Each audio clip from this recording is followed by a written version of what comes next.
माझं नाव वैष्णवी भोसले. माझे पप्पा आर्मीमध्ये आहेत. मी आतापर्यंतचं शिक्षण सगळं महाराष्ट्राच्या बाहेरच केलेलं आहे. माझी 10th army public school muriate उत्तर प्रदेशला झालेली आहे. जेव्हा माझी 10th कंप्लीट झाली तेव्हा माझ्या मम्मी पप्पाला हा प्रश्न पडला की मी माझी नीटची प्रिपरेशन कुठं करावी.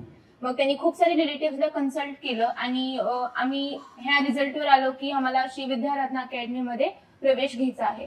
6 जूनला जेव्हा मी फर्स्ट डे विद्यारत्न अकॅडमीमध्ये आले तेव्हा मला हे एक्सपिरियन्स झालं की म्हणजे कळलं की फन लर्निंग काय असतं. टीचर्स इथं खूप इंटरेस्टिंगली शिकवतात, डाऊट्स खूप क्लिअर सांगतात, खूप सगळे हेल्पिंग आहे, तिथला स्टाफ खूप हेल्पिंग आहे. सतीश सर हे खूप चांगले मोटिवेटर आहेत. सतीश सर पण खूप चांगले मोटिवेट करतात. त्यांनी सारखे विचारत राहतात की मार्क्स कसे पडतायत, कमी वेळेत जास्त मार्क कसे आणायचे हे पण सांगतात सगळे टीचर्स. सर्वाधिक सक्सेस रेशो असलेली एकमेव संस्था श्री विद्या आराधना अकॅडमी, लातूर आणि नांदेड. प्रवेश मर्यादित.